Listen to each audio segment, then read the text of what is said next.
Assalamualaikum warahmatullahi wabarakatuh, and hello everyone. How are you today? Are you having a good day? I'm feeling good. Alhamdulillah, as you can see my face, as you can see my smile, that today I'm good. I am really good. And I hope you are feeling good today and are enjoying the fasting today. Oke, jadi sebenarnya hari ini saya akan memberikan beberapa tips tentang bagaimana cara saya belajar bahasa Inggris, the way I learn English, bagaimana karena saya beberapa hari belakangan ini mendapatkan beberapa pesan singkat atau direct message from my friends atau dari siswa saya sendiri juga menanyakan tentang eh, tips saya itu belajar bahasa Inggris gimana, atau bagi pemula belajar bahasa Inggris itu gimana biar cepat lancar, biar cepat fasih, atau biar cepat memahami apa yang disampaikan oleh native speaker. Nah, so actually kalau menurut versi saya belajar bahasa Inggris itu karena berbeda mungkin dengan orang-orang yang berada di perkotaan atau orang-orang yang sekolahnya di kota. Nah, sedangkan saya tinggalnya sedari lahir memang dari kampung, yaitu di Sebatik Barat atau di Pulau Sebatik. Bagi teman-teman saya yang menonton, teman-teman saya yang nontonnya yang berada di luar Kalimantan, mungkin boleh cek di Google Map atau buka atlas yang jika memiliki atlas, bahwa saya itu tinggalnya di Pulau Sebatik tapi tidak melunturkan semangat saya untuk belajar bahasa Inggris ataupun mengenyam pendidikan seperti layaknya orang-orang yang berada di perkotaan. Nah, tapi sebelum masuk ke materi tips yang akan saya berikan, kali ini kita akan mengupas tuntas, um, mengupas tuntas tentang kenapa sih bahasa Inggris itu bisa menjadi sebagai bahasa internasional. Tapi sebelumnya saya mohon maaf dulu kepada teman-teman yang mungkin ada yang lebih tahu tentang um, bahasa Inggris itu kenapa bisa menjadi bahasa internasional. Ayam tuh ganggu deh. Nah, kalau mungkin ada teman-teman yang lebih memahami kenapa bahasa Inggris itu merupakan bahasa internasional. Saya mohon maaf jika dalam jawaban-jawaban saya nanti itu ada terdapat beberapa kesalahan. Mungkin nanti bisa dikoreksi, boleh di komentar, boleh di DM secara langsung. Kenapa atau kurangnya di mana. Nah, tapi kali ini saya hanya memberikan 3 reason why English as an international language. Ayam tuh ganggu deh. Berisik. Sorry guys, kalau di rumahku nih kan termasuk bapak saya juga pelihara ayam, dan beberapa tetangga semuanya itu pada pelihara ayam. Jadi mohon maaf dengan suara-suara kukruyuk ayam-ayam itu. Oke. Okay. Ah, berisik. Oke. Okay. Nah, jadi yang pertama, untuk alasan pertama mengapa bahasa Inggris merupakan bahasa internasional itu, yang pertama karena bahasa Inggris merupakan bahasa yang tertua yang ada di dunia. Kedua adalah negara Inggris merupakan negara yang maju. Hal tersebut dapat dilihat dari banyaknya inovasi-inovasi dari negara-negara Inggris sehingga dapat dikatakan sebagai bahasa internasional. Selain itu, kita juga bisa lihat dari tingkat pengetahuan mereka yang di atas rata-rata.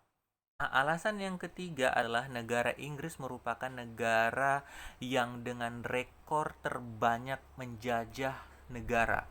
Hal ini tentu saja jika negara Inggris menjajah suatu negara, otomatis bahasa yang akan digunakan adalah bahasa Inggris, ya kan? Mm-mm. Pasti dong, pasti mereka menggunakan bahasa Inggris untuk menjajah suatu negara. Otomatis negara yang dijajahi akan mengikuti bahasa yang menjajah, yaitu bahasa Inggris.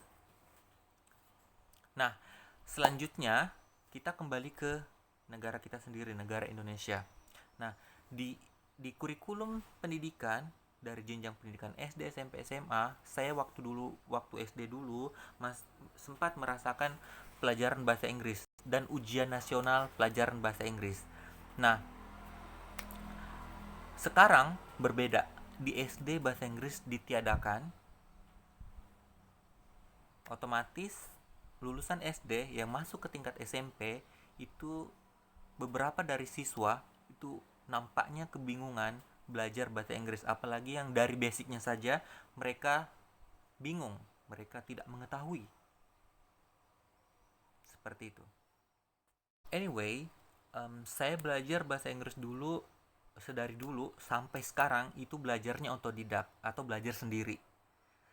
Tidak dibantu oleh temen, mungkin dibantu oleh temen, tapi itu kalau situasinya lagi belajar kelompok atau belajar ada PR, itu baru dibantu sama temen. Tapi kalau misalkan yang seriously itu belajar, itu saya pribadi belajarnya sendiri, karena dari dulu memang sukanya bahasa Inggris sih, meskipun sempat dulu eh, nah kalau waktu saya dulu di SD sampai SMP itu listrik di sekolah di rumah saya atau di daerah kami itu belum ada listrik yang masuk. Jadi kami belajarnya pakai malam hari atau subuh hari itu pakai pelita atau lampu lampu yang pakai sumbu, terus pakai minyak tanah.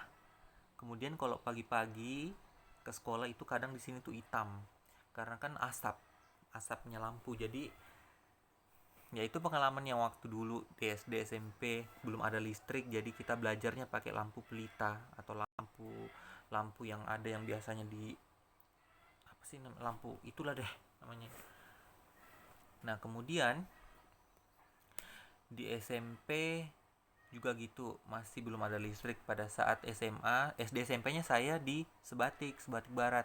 Nah pada saat saya di SMA saya pindah ke Nunukan, yaitu SMA Negeri 1 Nunukan. Saya belajarnya di sana, saya sekolah di sana dan lulus di sana, alhamdulillah. Nah kemudian saya melanjutkan pendidikan S1 itu di Universitas Borneo Tarakan. Ya tidak keluar dari Kalimantan lah, di sini-sini saja. Nah selanjutnya kita masuk di tips yang akan saya bagikan tentang bagaimana saya belajar bahasa Inggris sedari SD.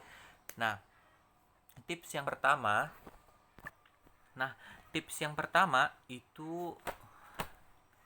itu harus dipasang dulu niatnya baik-baik.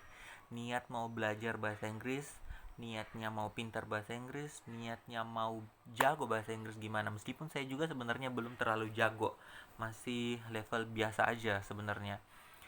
Nah yang penting niatnya dulu diperbaiki, dipasang niatnya mempersungguh mau belajar. Buset dah, tuh ayam ribut banget sumpah.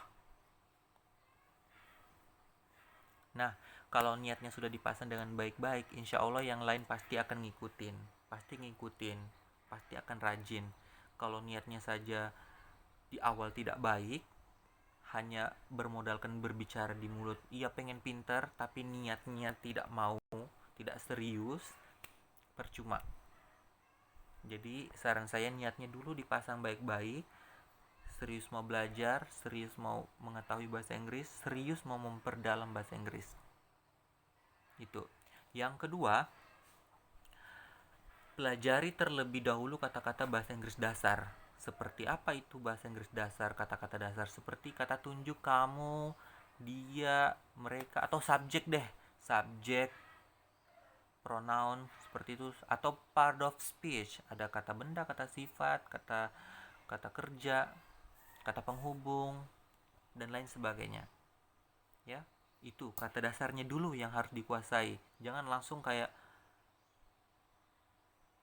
terbang. Tidak ada yang instan, semua harus perlu proses, semuanya ada prosesnya. Nah, kemudian yang ketiga adalah tekuni membaca buku atau membahas soal-soal ujian atau membahas soal-soal bahasa Inggris. Nah, jadi saya masih mempunyai data, mempunyai buku-buku atau referensi yang dulu saya sering pakai belajar bahasa Inggris. Kemanapun saya pergi pasti saya bawa, dari SD ataupun SMP saya sering bawa namanya buku ini. Mungkin teman-teman bisa lihat cara termudah membuat kalimat percakapan bahasa Inggris atau English conversation. bukunya udah sobek-sobek itu. Dalamnya juga agak lebay gitu, semua ada nama aku karena saking takutnya aku kehilangan buku ini. Jadi saya tuh menulis hampir di setiap lembaran buku ini saya tulis nama saya pakai pulpen ataupun pensil, bahkan tanda tangan saya. Alay zaman dulu. Tengok lah nih. Nah, kemudian ada juga buku ini. Jadi sedari dulu buku ini sudah memang saya punya, sampai saya ngajar pun saya pakai buku ini. Anyway, buku dua ini dari KKN, dari kakak yang kuliahnya KKN Unmul tahun 2000 berapa gitu, pada saat masih SD kelas berapa gitu. Mereka datang, kemudian kami tetanggaan di sebelah rumah, tidurnya di poskonya berada di samping rumah. Jadi pas mereka balik, mereka memberikan ini ke saya, dan alhamdulillah sangat bermanfaat sekali buat saya. Nah, selain itu saya juga sering membahas soal-soal ujian. Waktu di SMP saya sering membahas soal-soal bahasa Inggris. Nih, kalian bisa lihat saya punya masih, dan sampai sekarang saya suka baca ujian-ujian nasional. Jadi saya masih punya nih sampai segininya nih, ada gini-gini tulisannya. Lebay lah pokoknya dulu. Sudah ujian nasional. Nah, kemudian tips yang selanjutnya adalah pelajari arti bahasa Inggris yang tidak dipahami. Jadi saya dulu kalau tidak tahu bahasa Inggrisnya artinya apa, saya langsung membuka kamus. Saya dengan segera mengambil kamus saya. Dulu waktu SMP kami dibagikan oleh kepala sekolah kami, semua siswa dari kelas 1 sampai kelas 3, kami diberikan kamus tebal ini. Kamusnya aku nggak tahu, saya tidak tahu kamus saya itu udah kemana.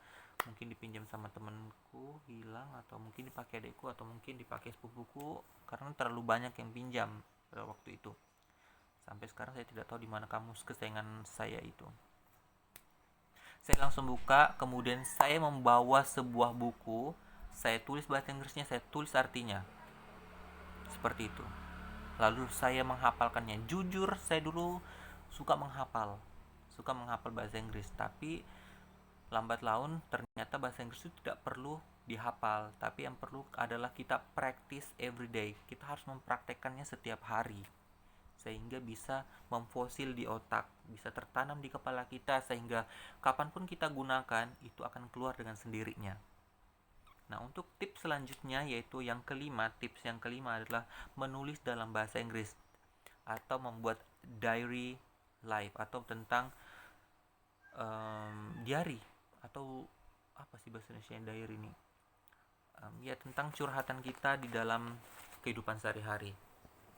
Jadi saya dulu sering menulis diary itu tentang cerita uangku hilang, tentang cerita tentang mamaku sakit, tentang cerita aku ke sekolah tuh capek atau gimana, tentang aku pengen ini itu, tentang sesuatu. Aku pasti nulisnya dalam bahasa Inggris di buku saya dalam bahasa Inggris. Kalaupun tidak tahu, saya pasti membuka kamus. Nah, kemudian sedihnya buku itu hilang, buku diaryku hilang. Mungkin karena sering pindah gonta-ganti kamar, kadang di sini, kadang di sebelah. Jadi mejanya tuh kadang juga ditukar-tukar. Jadi kadang semua buku-bukunya itu kadang tercecer atau hilang, bahkan mungkin dibakar oleh abang saya, mungkin karena tidak tahu. Nah, untuk yang selanjutnya, yang keenam, jadikan bahasa Inggris itu sebagai kebiasaan kita. Jadi buatlah seasyik mungkin bahasa Inggris itu dengan kita. Jadi dengan asyik, dengan santai, bahasa Inggris itu dengan mudah kita bisa memahami atau bisa menguasainya dengan cepat, seperti itu. Nah, kalau saya dari dulu gimana ya, mungkin kalau tetangga-tetangga saya mungkin tahu, sama saudara-saudara tahu, jadi saudara-saudara saya juga pada tahu. Jadi kalau pada saat saya lagi sedang belajar atau sedang membuka buku itu, they won't bother me. Mereka tidak mau mengganggu saya untuk meskipun terlambat makan, pasti mereka tidak mau menegur, karena saya sedang belajar, jadi mereka tidak mau mengganggu. Tunggu selesai saya belajar, saya pasti makan atau pasti saya pergi mandi atau melakukan hal yang akan ingin saya lakukan selanjutnya. Seperti itu. Jadi jadikan bahasa Inggris itu sebagai kebiasaan, sama seperti dengan bahasa ibu atau bahasa daerah. Nah, kalau saya kan Bugis, otomatis orang tua saya kalau ngomong berbicara berdua pasti mereka menggunakan bahasa Bugis. Otomatis karena sering mendengar, otomatis kita juga ikut paham, ikut mengerti apa yang mereka sampaikan. Sama dengan bahasa Inggris, kita harus menjadikan bahasa Inggris itu sebagai kebiasaan. Dengan terbiasanya kita mendengar bahasa Inggris, otomatis itu akan menjadi kebiasaan atau akan secara tidak langsung kita bisa fasih menggunakannya. Untuk selanjutnya yang ketujuh, mendengarkan lagu bahasa Inggris lalu tuliskan liriknya. Nah, waktu saya SD, TV, HP itu sangat jarang karena listrik aja itu hidup pada saat saya SMA. Otomatis kan lulus dari SD SMP. Anyway, lagi hujan. Allahumma sholli ala nabi. Nah, jadi saya menggunakan buku-buku, menggunakan apa saja yang ada. Saya menggunakan kamus, menggunakan buku untuk menulis lirik lagu. Saya dengarkan dulu lagunya tuh, lagu dari pinjam dari teman, bahkan dengar lagu liriknya juga nggak tahu harus carinya di mana, searchingnya di mana. Jadi berusaha keras lah untuk mengetahui liriknya tuh gimana. Kadang bertanya ke guru SMP saya itu namanya Ibu Rusia. Dulu saya sangat favorit sama dia. Saya sangat motivasi belajar itu karena dari beliau juga. Nah, untuk tips selanjutnya yang ke-8, yaitu usahakan ada partner speaking atau buat berbicara bahasa Inggris. Nah, dulu SD itu saya tidak punya partner berbahasa Inggris.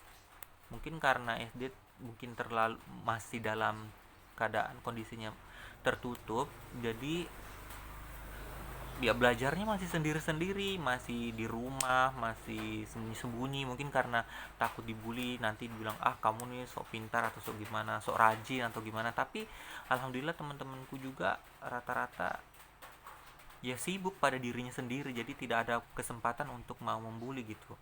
Nah, jadi pada saat waktu masuk SMP, saya baru punya teman partner dari teman SD juga, cuman baru mengembangkan bakat untuk mau speaking kecil-kecil gitu itu dari SMP. Taunya di SMP namanya itu Muhammad Yunus, temen aku. Anyway, dia lagi kerja di Semenggaris, di luar dari Pulau Sebatik.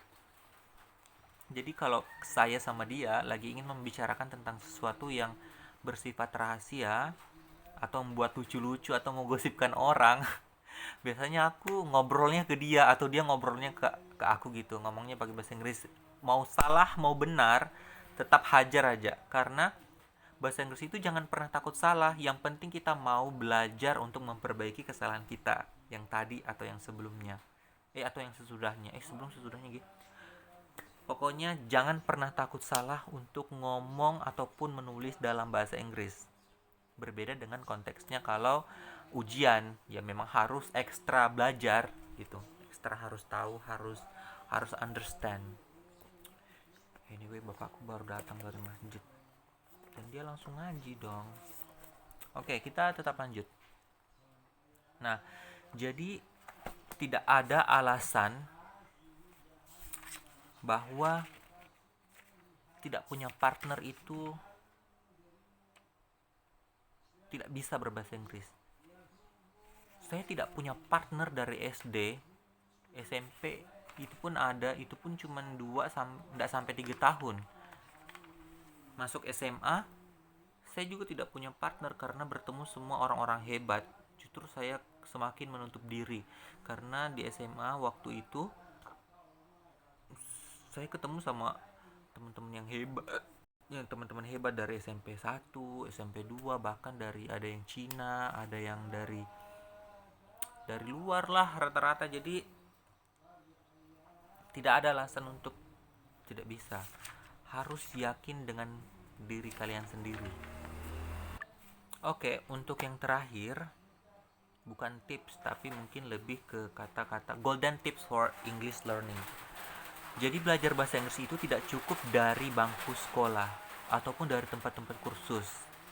Nah, yang paling penting adalah bagaimana cara kita memberikan semangat ataupun motivasi pada diri kita untuk mempraktekkan atau melatih diri kita belajar bahasa Inggris every day, entah itu di rumah, di luar, di jalan, atau dimanapun kita berada. Bahasa Inggris itu harus kita praktekkan, harus kita lakukan setiap hari, karena kalau tidak sering dilatihkan atau tidak sering diucapkan atau tidak sering dilatih, maka dia akan pudar seperti itu. Jadi saya pikir itu saja tips dari saya, tips ala-ala anak kampung, tips ala-ala anak sebatik, bukan kampungan banget ya, karena saya juga bisa, buktinya saya bisa belajar bahasa Inggris dengan baik, meskipun bahasa Inggris saya juga masih belum terlalu oke. Just so, masih biasa-biasa aja. Jadi saya pikir itu aja. Terima kasih yang sudah menanyakan, yang sudah DM saya, yang sudah memberikan tantangan ini. Tips apa saja yang saya gunakan selama ini dan kenapa bisa fasih. Sebenarnya saya juga belum pasti sih, masih belajar semuanya, saya juga masih dalam proses belajar. Terima kasih yang sudah nanyakan, terima kasih juga yang setia mau ngikutin video-video aku dari awal sampai sekarang. Terima kasih, semoga kalian semua sehat, semoga kalian semua semangat terus, semoga kalian bisa juga belajar bahasa Inggris. Semangat, jangan pernah takut salah, jangan pernah menyerah, don't give up trying, pokoknya terus belajar, keep learning, okay? Saya yakin kamu pasti bisa bicara atau menguasai bahasa Inggris suatu saat nanti. Terima kasih. Thank you very much for today and assalamualaikum warahmatullahi wabarakatuh.